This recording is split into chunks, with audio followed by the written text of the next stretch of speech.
যে আল্লাহ রব্বুল আলামিন আমাদেরকে যে ইবাদতগুলো দিয়েছেন তার মধ্যে ঈমানের পরে সেরা ইবাদত হচ্ছে সালাত, নামাজ আদায় করা। এবং এই নামাজ আদায় করা কিভাবে, এটা শুধুমাত্র কিছু শারীরিক এক্সারসাইজের মতো নয়, উঠা বসা, রুকু সেজদা এইরকম এমন কিছু জিনিস উচ্চারণ করা, তেলাওয়াত করা এর মধ্যেই সীমাবদ্ধ নয়। নামাজ অনেক বড় একটি ইবাদত, যেটা ঈমানের পরেই তার হিসাব নেওয়া হবে আখিরাতে।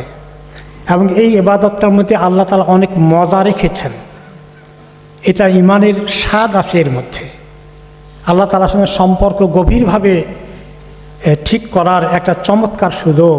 কিন্তু আমাদের কাছে মনে হয় একটা পরিশ্রমের মতো উঠা বসা করা, একটা রুটিন ওয়ার্ক করি, আমাদের সেরকম মনোযোগ আসে না নামাজের মধ্যে, যার ফলে ওই নিয়ামতের মজাটা আমরা মিস করে ফেলি।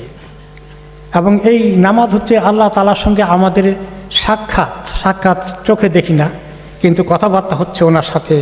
আমরা যখন প্রত্যেকটি কথা উচ্চারণ করি তিনি কবুল করেন, তিনি জবাব দেন। আমরা যখন বলি আলহামদুলিল্লাহ রাব্বিল আলামিন, তিনি খুশি হয়ে বলেন আমার বান্দা আমার প্রশংসা করলো। এইভাবে প্রত্যেকটি কথা তিনি জবাব দেন। আর এই নামাজকে এইভাবে করার জন্য যে প্রচেষ্টা যে করে, যার ভিতরে আল্লাহ তৌফিক দেন, সেটা হচ্ছে খুশু খাশিয়া, এই মনটাকে নরম হয়ে যাওয়া, আল্লাহ তাআলার সঙ্গে একেবারে সম্পর্কিত হয়ে যাওয়া। এটি হচ্ছে নামাজের আসল রূহ। আর এটা এত আনন্দের ছিল নবী করিম সাল্লাল্লাহু আলাইহি ওয়াসাল্লামের জন্য। তিনি বলতেন, বেলাল তুমি আজান দাও, নামাজ পড়ে আমরা একটি তৃপ্তি অর্জন করি, নামাজ পড়ে একটু আরাম পাওয়ার চেষ্টা করি। আল্লাহ তাআলার সঙ্গে সম্পর্ক আমাদেরকে তৃপ্তি দেবে, এই আরাম দেবে, শান্তি দেবে।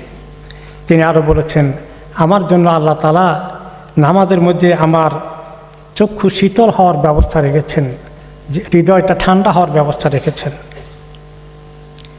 এবং তিনি যখন কোনো দুঃখ কষ্ট বা দুঃসংবাদ আসতো, তখন তিনি তাড়াতাড়ি করে নামাজ পড়তেন শান্তি পাওয়ার জন্যে। এখন এই মজা পাওয়া, নামাজের এই স্বাদ আসা, এই টেস্ট পাওয়া আমরা তো পাচ্ছি না, কি করা যায়?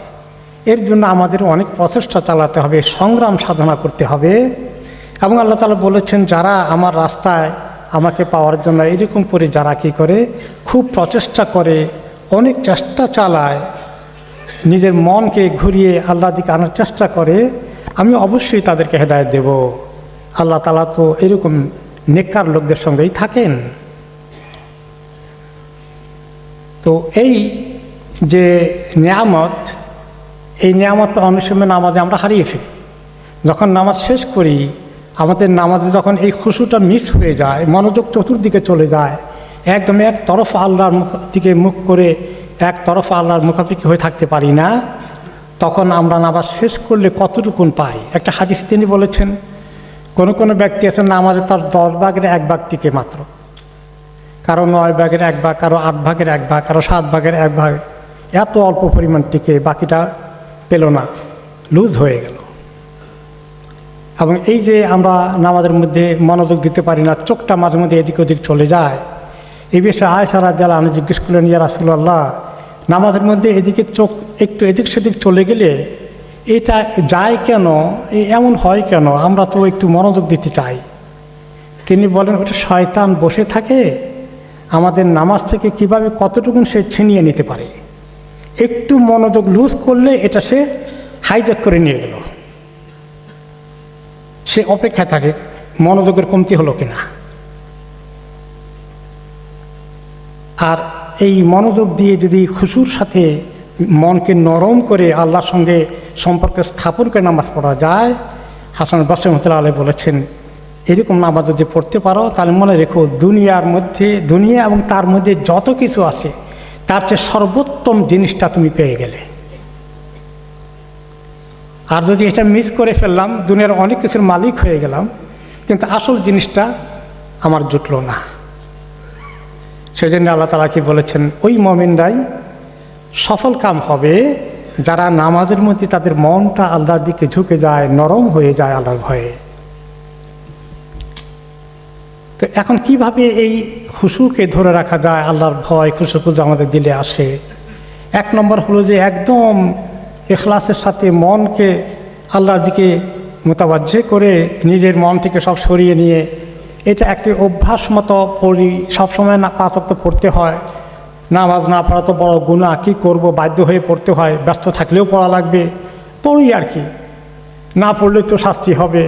কিন্তু এত আগ্রহ নেই, এত মজা পাই না, বাধ্য হয়ে করে যাচ্ছি। আর এটা আমার অভ্যাস, সবসময় পড়ে আসি, আর মিস করবো কেন? কিন্তু এটা যে কত বড় নিয়ামত, এটা মাইন্ডে ঢুকে না। তারপরে অনেক সময় আমাদের খুব দৌড়ে আসি, তাড়াহুড়া করি, একটু সময় নিয়ে আসতে পারি না। নামাজে ঢুকি, অনেক কিছু ফোন করতে করতে মসজিদের গেট পর্যন্ত আসলাম, তারপরে আল্লাহু আকবার, তো ভুলে গেলাম যে আমি কী জন্য এসেছি। আমার মাইন্ডে এতক্ষণ যে কথা বলেছিলাম, এত কিছু নিয়ে চিন্তা করেছিলাম, সবগুলো তো এখন আল্লাহু আকবারের পরে ঢোকা শুরু করে দেবে। কিভাবে? একদম মনকে রেডি করে, প্রস্তুত করে। এই জন্য একটু সময় নিয়ে মসজিদে আসা তাদের সুযোগ আছে, যারা অনেক চাকরি ফেলে আসতে হয়, কষ্ট হয় জানি, তবুও আল্লাহ তাআলার কাছে আস্তে আস্তে রাস্তায় থেকে মসজিদে ঢোকার সময় থেকেই একটু আল্লাহমুখী মনোযোগ কীভাবে দেওয়া যায়, ওই মোবাইল ফোনটা পকেটে রেখে দেওয়াই ভালো হবে। ওইটা কানে লাগাতে লাগাতে মসজিদের গেট পর্যন্ত আসলে আমরা মিস করে ফেলব। এই মানসিক প্রস্তুতি ভেরি ইম্পর্টেন্ট, অনেক জরুরি আল্লাহর দিকে খুশুর সাথে নামাজ পড়ার জন্যে।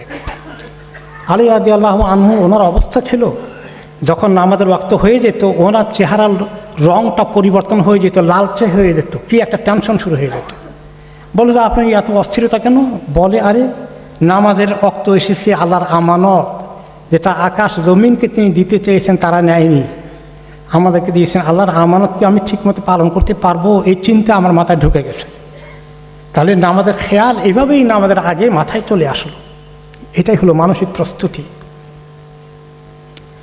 আর এই নামাজ যখন আমরা পড়ব, তখন কোনো সালফে সালেহীন বলেছে, তুমি যখন নামাজ পড়বে এইভাবে তুমি চিন্তা করবে, ডান দিকে তোমার জান্নাত, বাম দিকে রইল জাহান্নাম, সামনে তোমার কাবা আছে, মালাকুল মউত ফেরেশতা তোমার পেছনে আছে, আর তুমি মনে মনে খুব শঙ্কিত থাকবে, হায় রে আমার নামাজটা কি কবুল হবে না, নামাজ শেষে আমার উপর মুখের উপরে ছুঁড়ে মারা হবে, ফেরত দেওয়া হবে। এইরকম মনোভাব নিয়ে তুমি নামাজ পড়বে। এবং নবী করিম সাল্লাল্লাহু আলাইহি ওয়াসাল্লামের এই নামাজকেই যখন সালফে সালেহীন ঠিক মতো পড়েছেন, ওনারা এটাকে এনজয় করেছেন। এবং কোনো সালফে সালেহীন বলেছেন যে আমরা এই নামাজ পড়তে গিয়ে, আল্লাহ তাআলার ইবাদত করতে গিয়ে, তার সঙ্গে সম্পর্ক কায়েম করতে গিয়ে যে মজা আল্লাহ তাআলা আমাদেরকে দিয়েছেন, যদি দুনিয়ার ক্ষমতায় অধিষ্ঠিত রাজা বাদশারা এই তরবারি দিয়ে যুদ্ধ করে হলেও আমাদের এটা কেড়ে নিতে হতো, কেড়ে নিতে পারতো, তাহলে তারা কেড়ে নিত। যে এত দামি জিনিস এই নামাজ, সালফে সালেহীন যারা আল্লাহর মুকাররব বান্দা, তারা এটাকে অনুভব করেছেন। তো এইভাবে করেই আমরা আল্লাহ তাআলার কাছে নামাজ পড়ব, এবং এত আগ্রহ করে পড়ার পরেও ওয়ারিড থাকবো, হায় আল্লাহ আপনি কবুল করবেন, আমার নামাজ কি কবুল হবে, এরকম একটা চিন্তা, এবং আল্লাহর কাছে এই আরাধনা করে এই প্রত্যেকটি নামাজের অ্যাকশনকে আমরা পালন করব। তাহলে আল্লাহ রাব্বুল আলামিন এই তাঁর সঙ্গে আমাদের এই যে সম্পর্ক, সেই সম্পর্ককে তিনি কবুল করে ফেলবেন, এবং নামাজের যে বিশাল পুরস্কার তিনি দেবেন, সেটা আমরা অর্জন করব। আল্লাহ তাআলা যেন আমাদেরকে তৌফিক দান করেন।